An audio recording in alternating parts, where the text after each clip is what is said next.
A vida não está como eu gostaria, não estou no lugar que eu gostaria, mas eu encontro ainda um motivo para agradecer. Eu encontro ainda um motivo para louvar e para adorar ao Senhor.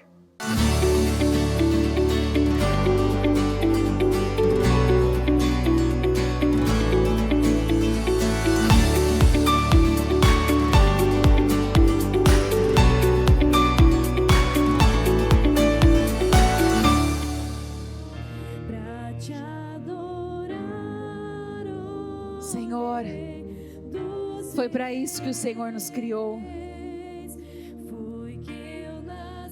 E se alguém tinha dúvida do seu propósito, do porquê você foi chamado e do porquê você está vivo, do porquê você ainda tem um fôlego de vida, foi porque o Senhor te chamou para isso, para louvá-lo, para engrandecê-lo. Você foi chamado para glorificar o nome de Deus. Você foi chamado para exaltar o nome do Senhor. A sua vida deve testemunhar ao Senhor. Eu quero que nesse espírito vocês se sentem por alguns instantes. Mantenham o foco, mantenham o espírito. Às vezes nós não sabemos como que vamos vencer as nossas guerras, como vamos vencer as nossas batalhas. Às vezes nós enfrentamos tantas coisas que vêm realmente como se fosse para tirar o nosso fôlego, como se perdêssemos por alguns instantes o fôlego. Eu não sei o que fazer. E a resposta sempre será a gratidão e a adoração. Nós precisamos aprender a ser gratos ao Senhor, mesmo pelos problemas. Assim como vocês, quem está aqui no altar, todos nós temos desafios, nós temos problemas, nós sentimos dores, às vezes nós choramos. Só que o Senhor Jesus nos ensinou a agradecer antes mesmo do milagre acontecer. Quando nós aprendemos a agradecer pelo problema, não que eu vou me acostumar com ele, eu vou viver com ele, né? E eu pego ali aquele problema como um bichinho de estimação. Não é isso. Nós lutamos, nós nos movemos, fazemos tudo que precisamos fazer, mas nós temos um espírito grato, porque nós sabemos que aquele problema, no final das contas, será para glorificar a Deus. No final das contas, será para exaltar o Senhor. Então nós precisamos aprender a nos mover em gratidão, em adoração. As palavras que saem da nossa boca, antes delas vem aquele sentimento, né? Nós sentimos primeiro. E às vezes é tantos sentimentos que a gente já não, como se não conseguisse administrar, é como se borbulhasse tudo ali dentro, e então as palavras saem. As palavras que saem, esses sentimentos que emanam, são extremamente importantes, definidores para o resultado, para o que vamos viver no final. Aqui em Provérbios 18, diz: sempre temos que comer o fruto das palavras que semeamos. A língua tem poder para construir ou destruir uma vida. Quem usa bem suas palavras receberá seus benefícios. Então, nós já sabemos que talvez o menor, um dos menores, uma das menores partes do nosso corpo, mas aqui tem um poder, mas um poder para construir ou para destruir. Para algo ter o poder de construir ou destruir, este algo ele precisa ser muito forte, precisa ser muito poderoso, precisa ter muito. Não é qualquer coisa que constrói, que destrói, mas a nossa língua tem o poder para construir ou para destruir uma vida. E aqueles que usam bem as suas palavras, aqueles que usam bem dessa arma, recebem os seus benefícios. Em outra tradução diz: quem gosta de falar, comerá do fruto do que falar. E ainda outra diz: quem gosta de falar, arcará com as consequências. Se de uma forma ou de outra, nós precisamos falar, se de uma forma ou de outra nós vamos gastar essa energia, eu vou gastar as palavras, eu vou gastar a minha voz, eu vou gastar a saliva, eu vou gastar de qualquer maneira. Por que não gastar da forma certa? Por que não gastar com louvor e com adoração? Uma das primeiras coisas que o bispo orienta sempre, em atendimentos com casais, é o jejum de palavras. O jejum de palavras. Você guardar as suas palavras e você colocar como se uma regra para você: eu não vou falar de forma negativa. E até o limite. Se eu precisar morder minha língua e arrancar sangue dela, eu vou fazer.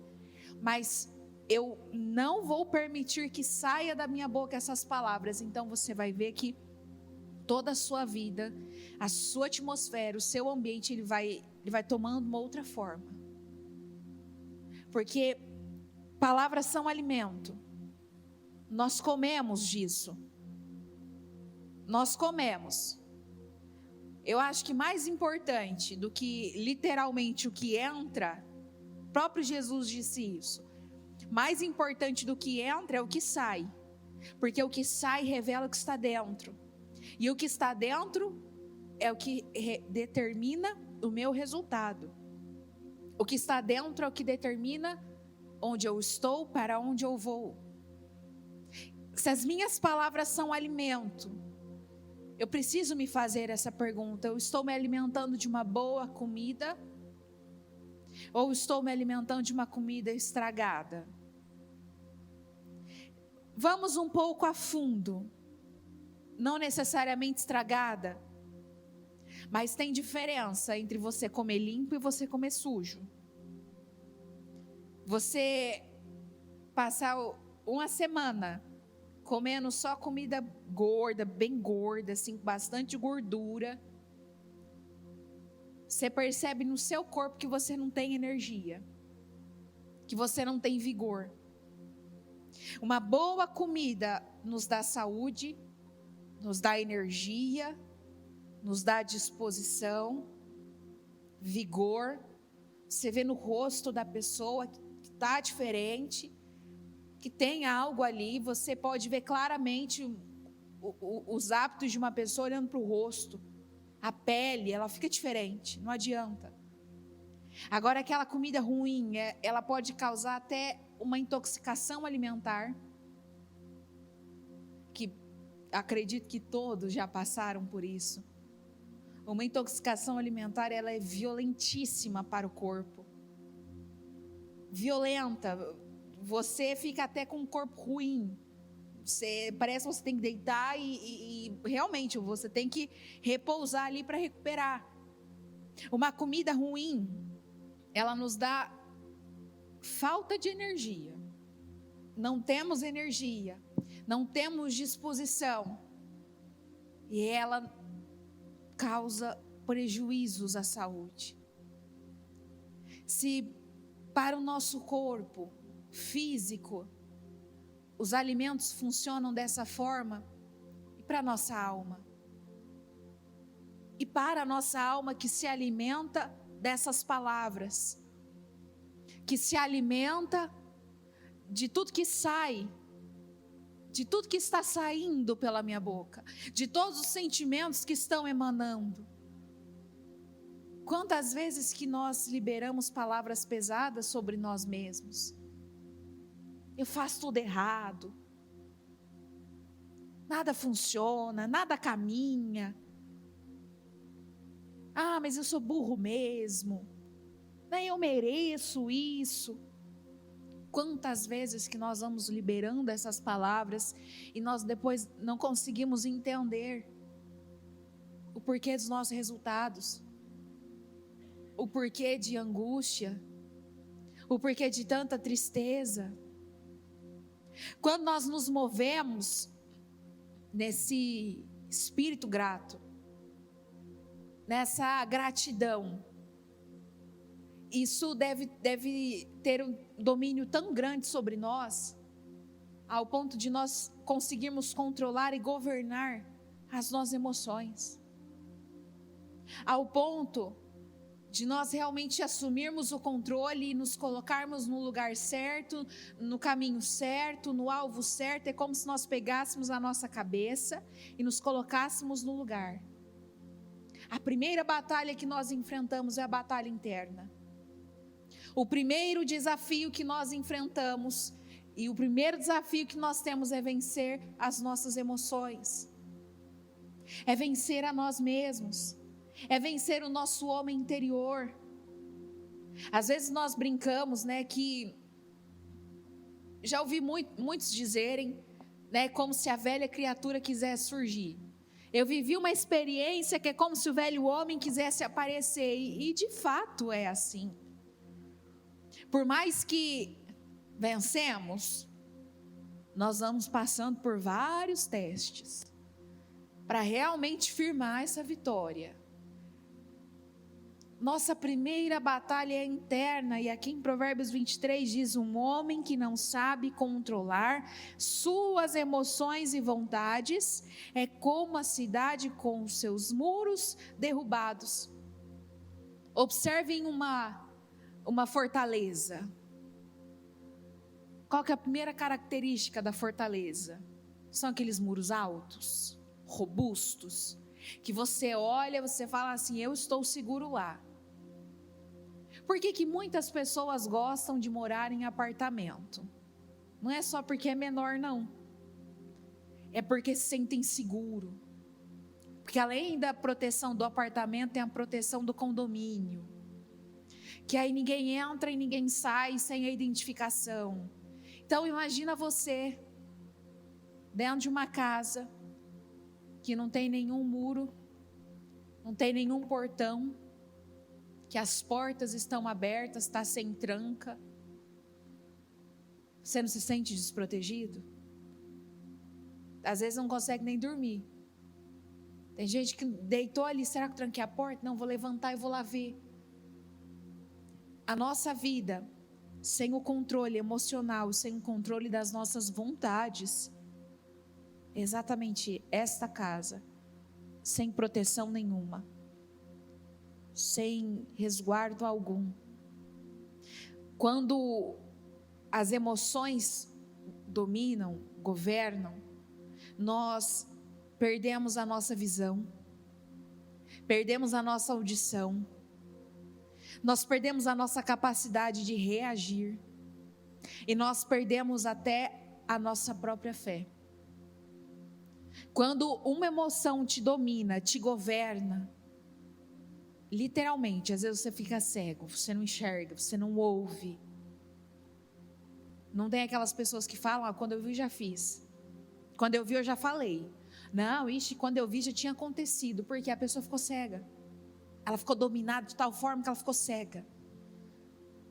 Por isso que nós precisamos ter esse espírito atento, uma mente atenta, armada. E quando nós falamos sobre uma mente armada, é uma mente armada no sentido positivo. Não é que eu estou pronto para briga, né? Me falou algo aqui, já vai levar de volta. Não me fala nada porque eu já estou pronto para retrucar. Não, está armado, mas ela está armada muitas vezes contra a mim mesma, contra as minhas emoções, contra as setas que são lançadas. Problemas estão ali e tal, acontecendo, está tudo de ponta cabeça, mas eu ainda consigo encontrar um motivo para agradecer. A vida não está como eu gostaria, não estou no lugar que eu gostaria, mas eu encontro ainda um motivo para agradecer. Eu encontro ainda um motivo para louvar e para adorar ao Senhor. Em outra tradução diz: quem não sabe se controlar é como uma cidade sem muros para proteger. Uma pessoa que não tem o controle sobre as suas emoções, sobre si mesmo, é uma pessoa que está sujeita, disponível para qualquer ataque, para qualquer cilada, para qualquer situação que surge ao longo da vida, ao longo do dia. E ela está sujeita a viver e a passar por acidentes constantemente, porque não tem o controle. Se o teu carro perde o freio, você vai sair andando por aí? Você vai sair andando na mais alta velocidade? Quando éramos crianças que andávamos muito de bicicleta, se a bicicleta perdia o freio, às vezes por ser criança ela quer a adrenalina, mas dá para confiar? Vou parar com o meu pé. Não funciona. Nós precisamos ter esse controle. Se eu não domino as minhas emoções, se eu não controlo as minhas emoções, essas mesmas emoções que eu não controlei, que eu não dominei ao longo da minha vida, vão controlar e vão dominar os meus resultados. E não é o que eu quero. Se eu não governo, se eu não assumo o controle, e quando falamos sobre assumir o controle, nós precisamos achar aquele ponto de equilíbrio entre nós e o Senhor, porque nós entregamos o controle da nossa vida ao Senhor, mas o Senhor não vai controlar as minhas emoções. Assim como Jesus não tirou a pedra, o Senhor não vai me acalmar, falar: respira fundo, meu filho, cheira o bolinho e assopra a velhinha. Não, isso sou eu. E se eu não controlo, se eu não domino, se eu não governo, o que eu não controlei vai me controlar. O que eu não governei vai me governar. E isso acontece muito com vícios. Às vezes as pessoas falam: não, eu tenho um controle. Não tem. Aquilo está te governando, aquilo está te dominando.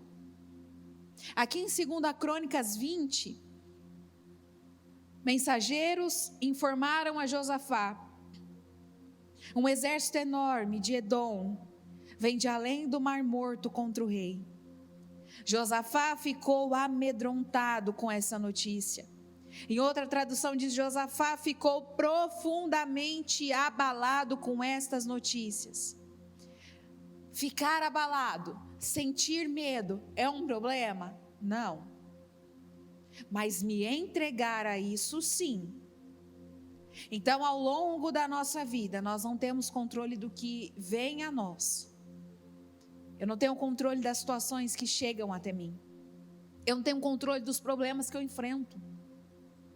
Eu não tenho controle das adversidades, dos acidentes, das coisas que às vezes acontecem, que não estavam programadas e não estavam planejadas.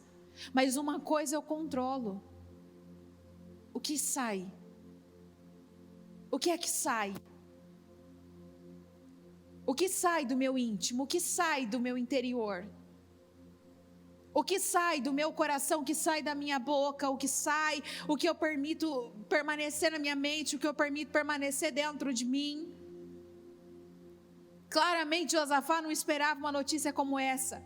Assim como enfrentamos situações que nós não esperamos. Mas a resposta que Josafá dá, no versículo 3, na continuação diz: alarmado, Josafá decidiu consultar o Senhor e proclamou um jejum em todo o reino de Judá. As emoções vieram, mas automaticamente ele assumiu o controle. estou com medo, eu estou alarmado, mas eu decido consultar ao Senhor. Eu estou alarmado, mas eu não vou ligar para ninguém, eu não vou reclamar, não vai sair nada da minha boca.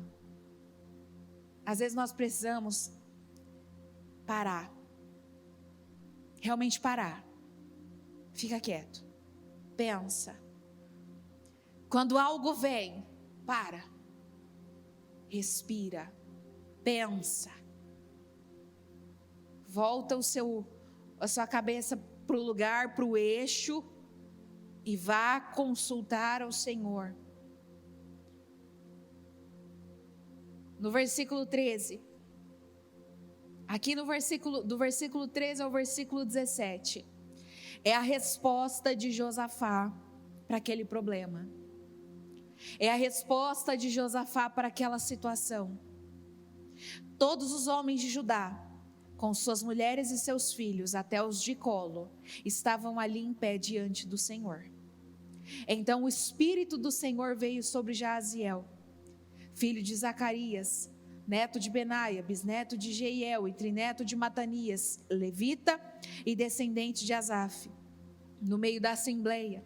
Jaaziel disse: escutem, todos os que vivem em Judá e em Jerusalém, e o rei Josafá, assim diz o Senhor a vocês: não tenham medo, nem fiquem desanimados por causa deste exército enorme, pois a batalha não é de vocês, mas de Deus. Amanhã desçam contra eles, vocês não precisarão lutar essa batalha. Tomem posições, permaneçam firmes e vejam o livramento que o Senhor dará, ó Judá e Jerusalém. Não tenham medo nem desanimem, saiam para enfrentá-los amanhã, e o Senhor estará com vocês.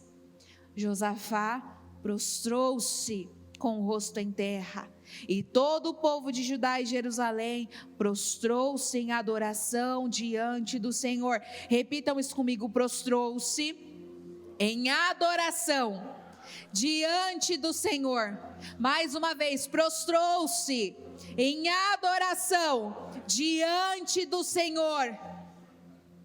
E é isso que nós vamos fazer agora. Coloquem-se de pé, por favor. Então, os levitas, descendentes dos coatitas e dos coraitas, levantaram-se e louvaram o Senhor, o Deus de Israel, em voz alta. Quando o problema vier, é isso aqui, ó.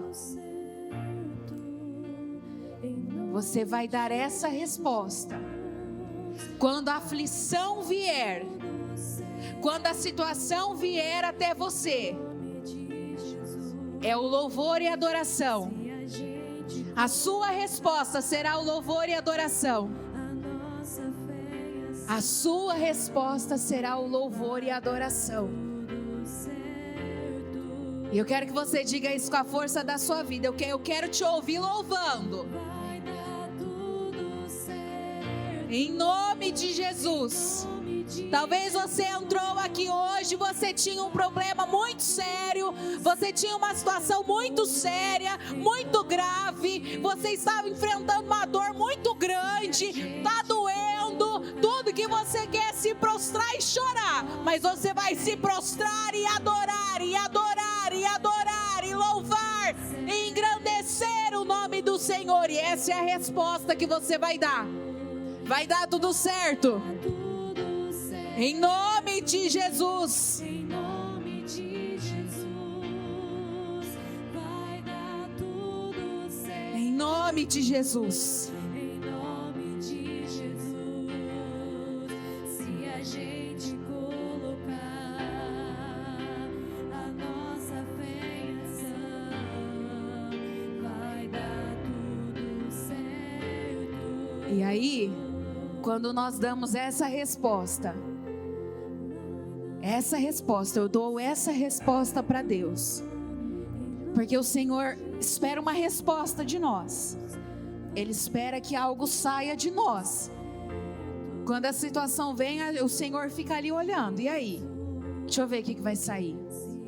Deixa eu ver qual vai ser a resposta. Deixa eu ver como é que o coração dela vai responder. E aí eu respondo isso. Aí vem o Senhor e responde: quando começaram a cantar e a entoar louvores, o Senhor preparou emboscadas contra os homens de Amon, de Moabe e dos montes Seir, que estavam invadindo Judá, e eles foram derrotados. Os amonitas e os moabitas atacaram os do monte Seir para separá-los, para destruição e aniquilá-los. Depois de massacrarem os homens de Seir, ajudaram a destruir-se uns aos outros. Quando os homens de Judá foram para o lugar onde se avista o deserto e olharam para o imenso exército, viram somente cadáveres no chão. Ninguém havia escapado.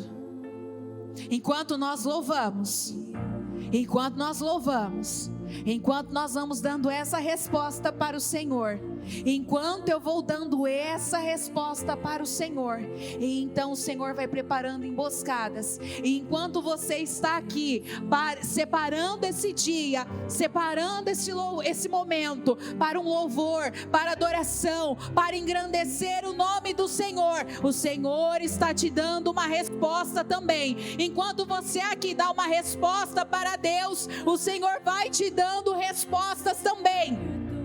Emboscadas vão sendo preparadas, situações vão sendo preparadas, e os problemas que vieram contra você, eles se autodestroem.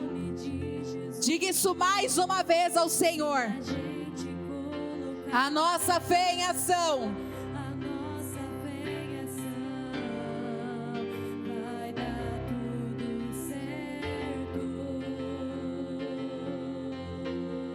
Já deu tudo certo. Traga isso para você. Essa é a gratidão. Eu te agradeço porque já deu tudo certo. Eu te agradeço, eu te louvo. Meu Deus, eu te louvo porque já deu tudo certo. Já deu tudo certo. Eu agradeço ao Senhor por cada uma das situações, porque eu sei que deu tudo certo. Eu sei, já deu tudo certo. Já deu tudo certo, em nome de Jesus. Já deu tudo certo, em nome de Jesus, porque a gente colocou a nossa fé em ação e deu tudo certo. Em Atos 16, 25 e 26 diz: por volta da meia-noite, Paulo e Silas estavam orando e cantando hinos a Deus. Por volta da meia-noite, Paulo e Silas estavam orando, cantando hinos a Deus. Sabe, aqui não estava tudo bem não. Eles não estavam no resort, eles não estavam num spa, estavam presos, acorrentados. E às vezes você está assim agora, acorrentado, preso. Tudo que você quer é chutar o balde. Às vezes a gente quer chutar o balde, às vezes a gente quer abrir mão de tudo. Eu não vou mais buscar por nada, eu não quero mais também. Eu não quero. Mas aí, orando e cantando hinos a Deus, e os outros presos ouviam. De repente, houve um terremoto tão violento que os alicerces da prisão foram abalados. Imediatamente todas as portas se abriram e as correntes de todos se soltaram. E é isso que você vai fazer agora. E é isso que você vai fazer agora. Você vai dizer: eu quero Jesus. Porque mesmo em meio ao caos, mesmo em meio aos problemas, Mesmo em meio a situações onde nós não queremos louvar, onde nós não queremos engrandecer o nome de Deus, onde nós não queremos fazer absolutamente nada, nós queremos só nos entregar, nós queremos nos entregar às dores, nos entregar a estes problemas, nos entregar a essas frustrações e realmente mergulhar nessas emoções. Você vai dizer com a força da sua vida: eu quero Jesus, eu quero Jesus, porque ainda que tudo esteja um caos, eu preciso que o Senhor esteja no meu barco. Ainda que eu esteja enfrentando situações e mais situações, e o meu barco está ali no meio da tempestade, e eu estou no meio desse caos, e eu estou no meio dessa tempestade, mas se o Senhor estiver aqui, então está tudo bem. Vamos, diga isso ao Senhor. Queira o Senhor, queira o Senhor, busque mais a face do Senhor, busque mais a presença do Senhor. Nós temos falado nesses últimos dias: atrai a presença de Deus, atrai a presença do Senhor. 3 meses em que aquela arca ficou naquela casa e mudou uma vida toda. Esses 3 meses podem mudar a sua vida. Se talvez até aqui estava tudo uma droga, estava tudo ruim, estava tudo de ponta cabeça, faça esse desafio com você mesmo. Eu vou atrair a presença do Senhor e eu sei que tudo vai mudar. Diga isso. Eu não quero nada mais.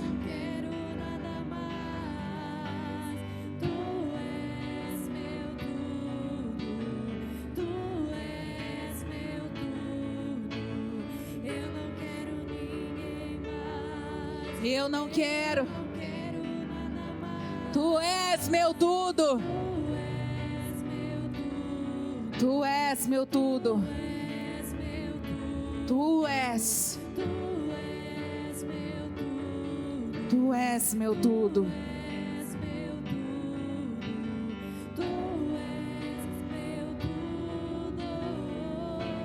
Erga suas mãos e diga: quero Jesus. Eu quero Jesus.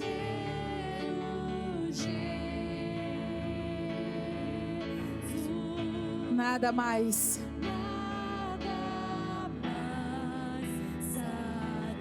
Nada mais.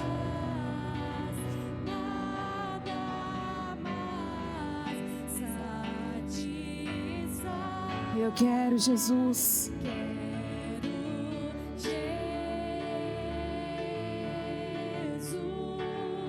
Quero Jesus.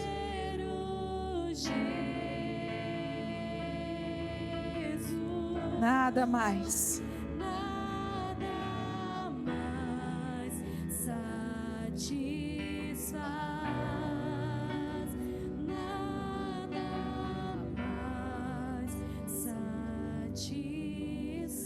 Em Efésios 5 diz: portanto, tenham cuidado com a maneira como vocês vivem. Não vivam como tolos, mas como sábios, aproveitando bem o tempo, porque os dias são maus. Por esta razão, não sejam insensatos, mas procurem compreender qual é a vontade do Senhor. E não se embriaguem com vinho, pois isso leva à devassidão, mas deixem-se encher do Espírito, falando entre vocês com salmos, hinos e cânticos espirituais, cantando e louvando com o coração. Diga isso comigo: cantando e louvando com o coração ao Senhor, dando sempre graças por tudo. Repita comigo: por tudo. Mais uma vez: por tudo. Por tudo a nosso Deus e Pai, em nome de nosso Senhor Jesus Cristo. Aqui no Salmo 23, repita ele comigo: o Senhor é meu pastor e nada me faltará. Se é para falar com salmos, então nós vamos falar com salmos. Repita com força: o Senhor é meu pastor e nada me faltará. Ele me faz repousar em pastos verdejantes. Leva-me para junto das águas de descanso. Refrigera minha alma. Guia-me pelas veredas da justiça, por amor do seu nome.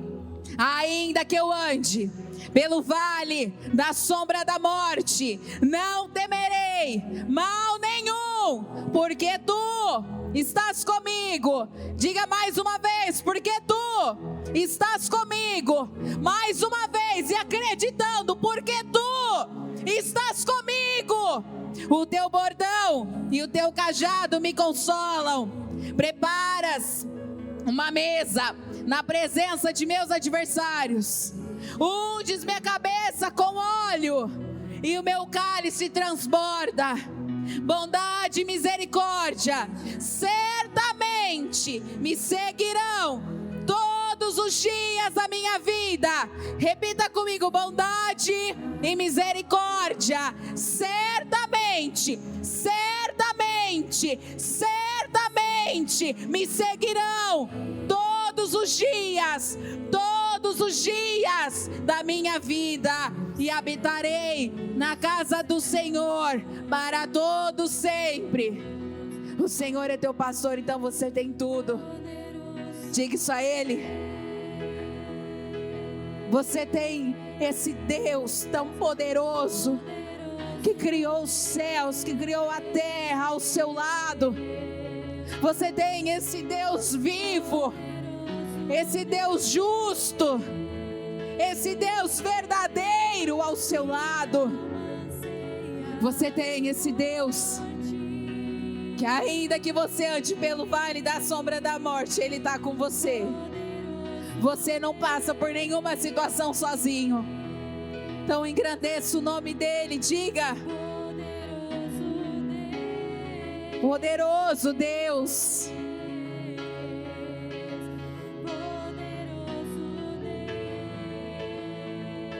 Minha alma anseia por ti.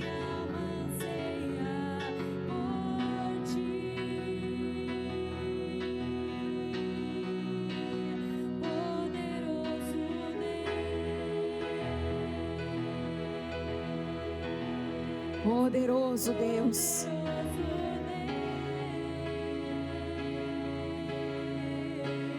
Poderoso Deus.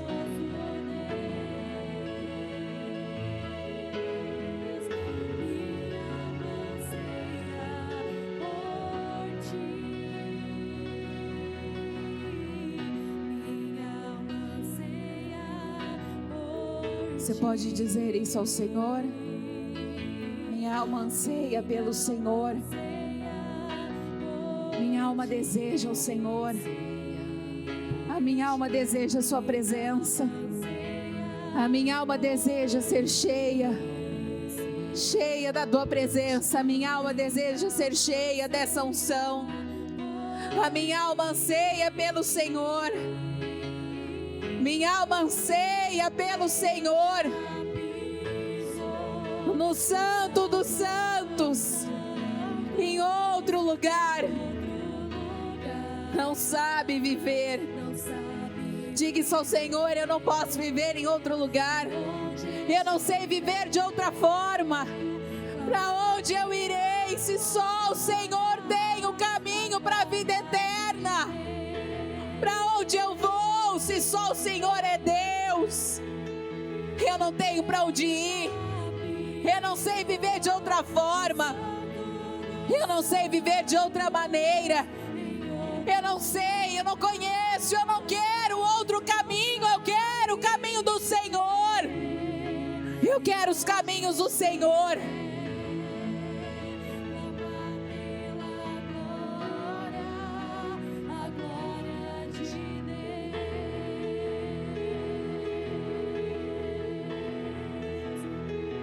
Aqui no Salmo 27 diz: o Senhor é a minha luz e a minha salvação.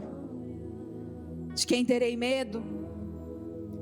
O Senhor é a fortaleza da minha vida, a quem temerei? Quando os malfeitores me sobrevêm para me destruir, meus opressores e inimigos, eles é que tropeçam e caem. Ainda que um exército se acampe contra mim, não se atemorizará o meu coração. E se estourar contra mim a guerra, ainda assim terei confiança. Você pode dizer isso? Ainda que estoure uma guerra, ainda que estoure uma guerra, ainda assim terei confiança. Ainda assim terei confiança. Uma coisa peço ao Senhor e a buscarei: que eu possa morar na casa do Senhor todos os dias da minha vida, para contemplar a beleza do Senhor e meditar no seu templo. Pois no dia da adversidade, Ele me ocultará no seu abrigo, no interior do seu tabernáculo me acolherá, Ele me porá no alto de uma rocha. Agora será exaltada a minha cabeça acima dos inimigos que me cercam. No seu tabernáculo oferecerei sacrifícios de júbilo, cantarei e salmodiarei ao Senhor. E eu creio que verei a bondade do Senhor na terra dos viventes. No seu tabernáculo, nós estamos aqui, na casa do Senhor. Oferecerei sacrifício de júbilo, que esse é o verdadeiro jejum, o verdadeiro sacrifício. Cantarei e salmodiarei ao Senhor. Louve mais uma vez ao Senhor. Justiça e cantarei louvores, pois Tu és altíssimo. Celebrarei a Ti, ó Deus, com o meu viver. Cantarei, contarei as tuas obras, Pois por Tuas mãos foram criadas terra, céu e mar, e todo ser que neles há. Toda a terra celebra Ti, com cânticos de júbilos. pois Tu és Ó Deus Criador, Deus Criador. toda a terra Celebra Ti, com cânticos de júbilo, pois Tu és o Deus Criador. pois Tu és. Tu és o Deus Criador. Erga suas mãos, dê o seu tudo agora. A glória, a força e o poder, ao Rei Jesus, Jesus, e o louvor, e o louvor ao Rei Jesus, Jesus, a honra, a a glória, a força e o poder, ao Rei Jesus. e o louvor ao Rei Jesus.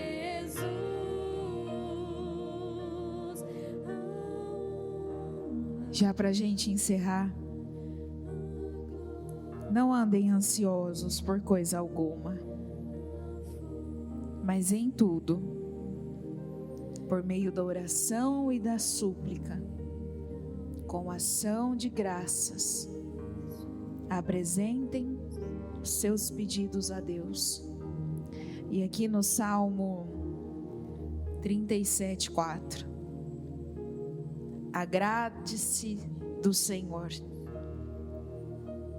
Em outra tradução diz: deleita-te no Senhor, e Ele satisfará os desejos do seu coração. Entregue o seu caminho ao Senhor, confie nele, e o mais Ele fará. Senhor, nós queremos agradecer ao Senhor, render graças ao Senhor, porque o Senhor é Deus. Nós podemos não ter certeza de muitas coisas, mas nós temos certeza de uma: o Senhor é Deus, e nós damos ao Senhor a glória, nós damos ao Senhor a honra, nós damos ao Senhor o nosso louvor, a nossa adoração. Nós damos toda a glória ao Senhor, porque o Senhor é Deus. Nós agradecemos ao Senhor pela nossa vida. Meu Deus, ela pode não ser perfeita e não estarmos onde nós gostaríamos, mas o Senhor está nela. Nós queremos agradecer ao Senhor por cada detalhe, por cada coisa que o Senhor tem cuidado, que o Senhor tem nos amado. Quando nós olhamos para o nosso dia, nós podemos ver a beleza do Senhor. Quando nós olhamos para a nossa rotina, para as nossas coisas, nós podemos ver a beleza do Senhor. Meu Deus, nós temos a nossa casa, nós temos a nossa cama, nós temos a nossa coberta, nós temos o nosso chuveiro com água quente, nós temos a nossa comida, nós temos saúde, nós não temos problemas. Nós enfrentamos sim esses desafios, mas nós não temos problemas. E nós queremos agradecer ao Senhor. Agradecer ao Senhor por tamanho amor que nos constrange, por tamanho amor que nos envergonha, porque o Senhor nos amou tanto, que o Senhor derramou sangue por nós. O Senhor nos amou tanto, que o Senhor derramou sangue, vida por nós. E tudo que nós podemos te dar é um louvor. Tudo que nós podemos te dar é a nossa gratidão, é o nosso louvor e a nossa adoração. Eu peço para que o Senhor tome cada uma dessas vidas, tome cada uma dessas pessoas, que elas possam sair deste culto com a certeza de que o Senhor é Deus, que elas possam sair daqui com um olhar amplo, com um olhar diferente. Elas não vão mais olhar para as coisas da mesma forma, elas não vão olhar mais para os seus dias da mesma forma, elas não vão olhar mais para as pequenas coisas da mesma forma. Elas vão olhar com aquele olhar de gratidão, com aquele olhar de que o Senhor é Deus, o Senhor é Deus e o Senhor é Deus. Nós engrandecemos ao Senhor, louvamos ao teu santo nome e agradecemos pela oportunidade de estar aqui, em nome do Senhor Jesus. Amém, amém e graças a Deus. Saúdem ao Senhor.